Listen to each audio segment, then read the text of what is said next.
Hey, this is Robert at Guzzi Fabrication. Now, for you guys and gals, do-it-yourselfers working at home on your own projects, I've got 3 tips plus a bonus on the formula on how to create and set consistent panel gaps on your projects. Now, this is a 1963 Impala SS convertible that is soon to be painted, and we have all of our gaps set. I want to walk you through, hopefully give you some good advice on your projects. So what should the panel gaps be set at? Now, whether it's the door, whether it's the hood, trunk, they all should be consistent. And you know, is it this much, that much, that much?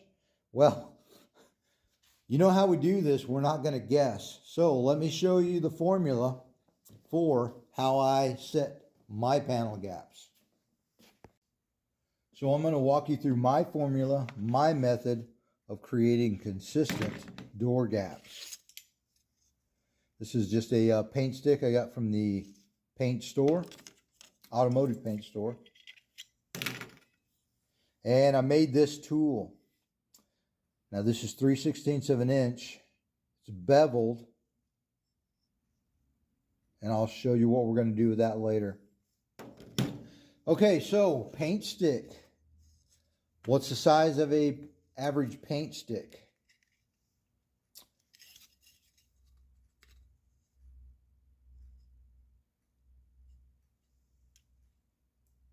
On average, 5/36 of an inch.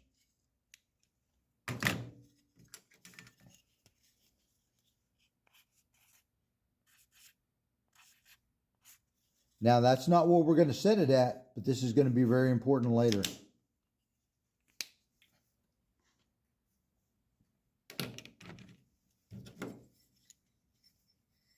And our little tool here that we made, just to confirm, 3/16 of an inch.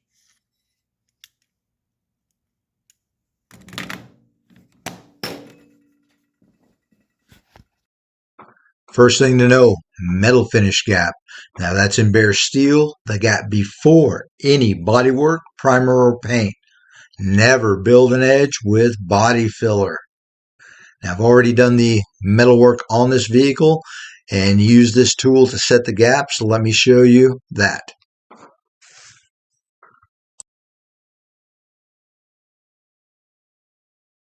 Using our tool, but I like for it to be finished out at the end of the process in metal.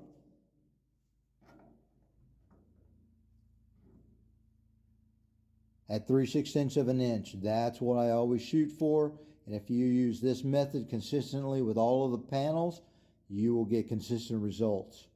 So 3/16 is what I want to set my final gap in metal. Now, there's something very important you need to understand. There are 2 different gaps. The first is the gap, final gap in metal, and then there is the final gap in paint. Because you can see that there has been some body working done here. There's body filler. So I would imagine there's going to be a really light coat of body filler over this when it's finished out. We don't put body filler on an edge, but there's going to be buildup between that, the priming steps, and the paint and clear coat. Keep that in mind because that gap is going to shrink slightly. So whatever you want your final gap to be, keep that in mind.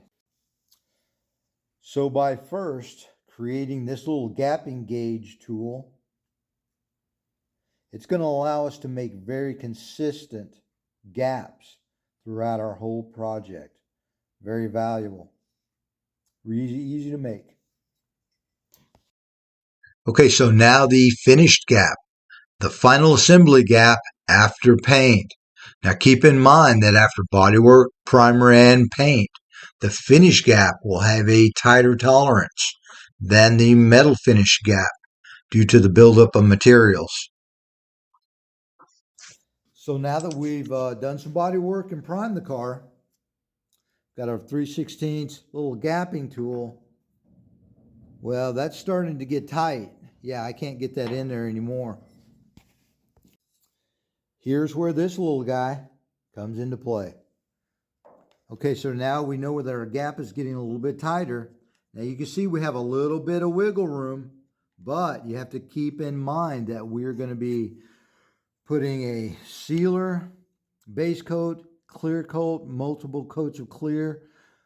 That's going to get even tighter. So this gap that we started in 3/16 is going to be much closer to 5/32 when the paint is finished. So that's the difference between the metal finish gap and then the paint finish gap. And with this formula, now you have the ability to predict, adjust, and set whatever gap size you desire. There's a direction you want to build the car in to maintain adjustability. So you don't want to set the panel gaps in a maxed out position. You still should have forward and backward movement or adjustability. You never want to trap the panel. Number 3, adjustability. Always observe the starting point. The quarter panel is non-adjustable, it's fixed. Now the door and the front fender have forward to backward movement on the hinges and then slots on the fender to adjust it. You always start setting the gaps at the quarter panel to door gap. You don't want to start at the front and work your way backwards. You can run out of room to adjust, and I call it trapping a panel. Yeah, you don't want to do that. This is the proper order. Start at the quarter panel to door gap, and you always work forward.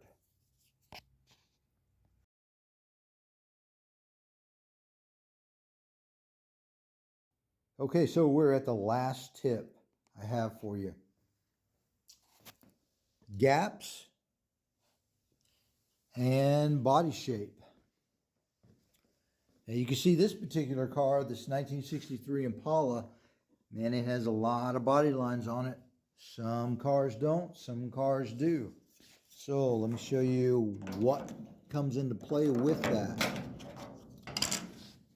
Okay, this opening, or this gap, the door opening, there is no interference.